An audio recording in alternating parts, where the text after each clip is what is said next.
Some of the lessons that we learned in this process, because this is our first year as a franchise, we actually started a year ago, and September 30th was the end date of that first year. So October 1, we're entering our second year as a franchise operation.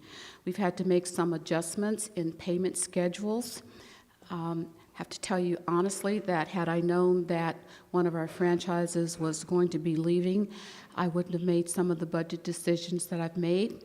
But that's another reason why we're looking closely and doing an assessment to answer those questions that Mike just posed. Some of the other lessons that we've learned is that financial stability is very important to a solid startup.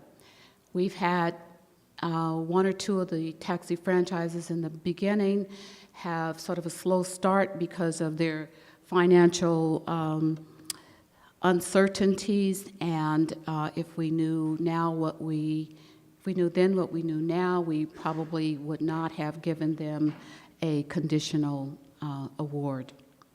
Franchise agreements should be in concert with the RFP. Think very carefully through your request for proposal and try to forecast as much as possible what those needs are. We would have liked to have made some changes, but our lawyer said, no, that's what's in the RFP, that's what you have to go with. So our franchise agreement, in some respects, did not coincide with the RFP. And one example is that in the RFP, a franchise agreement, it gives a 60-day cure notice if there's a problem. Well, if that problem is during the startup phase, like within the first 30 days of your franchise, you don't want to give them a 60-day notice to cure what the problem is. So given a second opportunity, that's going to come out. The new ordinance and regulation in place prior to implementation in franchise startup. We started our franchise, and then we went into revising the ordinance from our old operation, and the board did pass that in July of this year.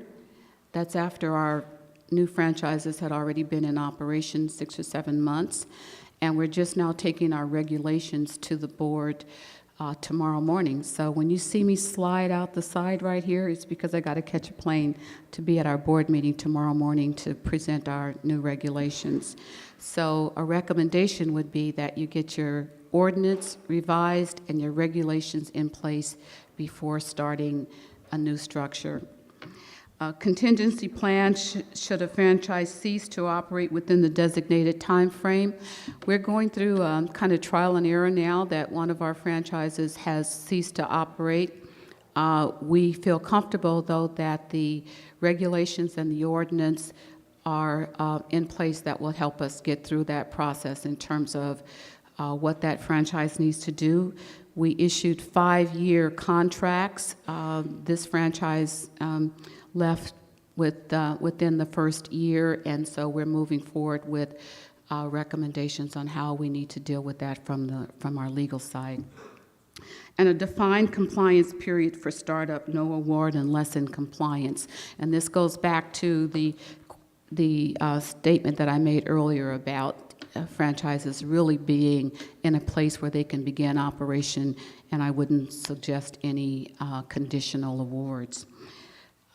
Non-award of franchise if failure to meet startup compliance, and minimum quarterly franchise meetings with the regulatory authority.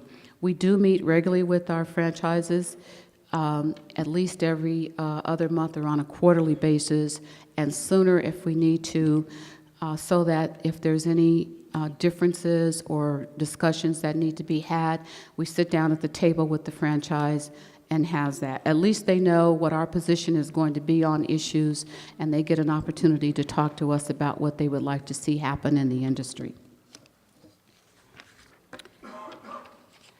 This is our contact information, so if you need to speak to us about where we are with any process, we want to thank IATR because we have utilized the services of Karen Karaman and a lot of you out there to help us along the process. So thank you so much.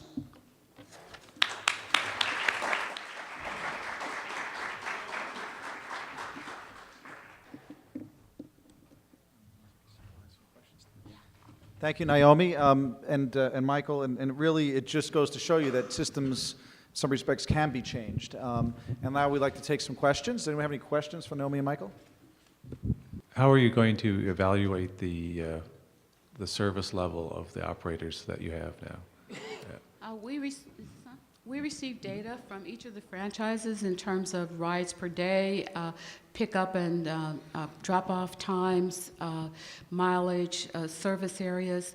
We're going to be looking at all of this data to ensure that the remaining 3 franchises are really meeting the demands of the industry. And we'll use that data in addition to other information from each of the cities and the airport. What can you tell us about, what can you share with us about why the one franchisee went out of business? Was it possibly related to there not being enough demand for service, or was it just perceived mismanagement? I'm curious why the largest franchisee would have gone out of business. Well, I'll tell you what they have told us. And initially, this franchise that went out of business is that organization that I mentioned in 2007 that came in and had the transition or acquisition and transfer of the assets from the other 6 companies. So this was the organization that the ordinance was amended for to open the doors and allow them to come in. So they came into the industry in 2008. And the information that they've provided to us, it was for financial reasons. They actually wanted to increase the number of cabs that we had allocated to them. They received the highest number of cabs, 50 cabs. They wanted 100. But because our franchise limits the industry to 180 cabs, there was no way for us to increase the cabs to that company unless we took them away from another company, which was not possible. So we might add that that company was also having a very difficult time in meeting their rides per day, so it was perplexing to us how additional cabs was going to assist. But Chris from San Francisco. I have a real problem in San Francisco that none of the companies will tell any of the drivers how to dress, what to do, where to go, anything, because they're running in fear of the California Employment Development Department. They're afraid that these drivers will be classified as employees, and that would be a huge financial burden to them. Perhaps your franchisees have not become aware of this issue yet, but it surprises me very much to have a situation where they're actually willing to put any controls on the drivers. Actually, our franchise is aware of it, and we have not had a problem. It's in our ordinance. It's in the franchise agreement. The stipulation is that they be clean, that they be neat. They can wear shorts of a certain kind. They can wear white button-down shirts. We don't get specificity to say that it's a uniform with the name of the franchise on it, but those requirements are there, and we have checked it out with the Employment Development Department and as far as making the distinction between independent contractors and employees. So we're good. Naomi, could I, this is Ray Mundy, could I add to that? Because we requested in our study that you do put that in the ordinance. Even in the great state of California, there have been several legal decisions handed down for both taxi cabs and for vans. If the operator is enforcing a state or local or even airport ordinance that requires driver dress, driver behavior, that's not evidence of an employer-employee relationship. Right. It is simply evidence of seeing to it that the drivers comply with the regulations. But let me add one other point, since I was involved early on. The decision to go from really sort of an open system where you have so many different cab companies to closing it to a franchise operation is a very dramatic one. It affects a lot of people and shouldn't be done lightly. There are a lot of options, and Coachella Valley gave the operators there a year before they made the decision to go to franchise to sort of get their act together. And it was obvious that the industry itself simply couldn't pull itself together to reach the service standards that the regulatory board wanted for them. and the decision was made to go to the franchise system for the sake of control, levels of service, and the sort of things that you brought out there. Thank you, Dr. Mundy, and that does remind me regarding the airport's passenger agreement, or the agreement for services based on passenger Bill of Rights, and the SSG, the regulatory authority, did also accept those passenger Bill of Rights, so that we are in agreement with and working with the airport in terms of setting those standards and ensuring that the drivers, the independent contractors of the franchises are in compliance. My name is Pat Hilden. I'm a supervisor with City of Minneapolis. I'm interested in code enforcement for that. Do you have administrative fines, criminal fines? Do you have towability? Right now, from reading your PowerPoint, it appears that in 07 to 08, you lost 60 cabs that were legally licensed. Did they just disappear and leave out of the area? And now, most recently, you lost 50 more. Where are these cabs going? How do you enforce that they stay legal? As far as the number of cabs that we originally started with, the 247, our market was oversaturated. We would have people that would sit at the airport for anywhere from 5 to 8 hours a day between rides.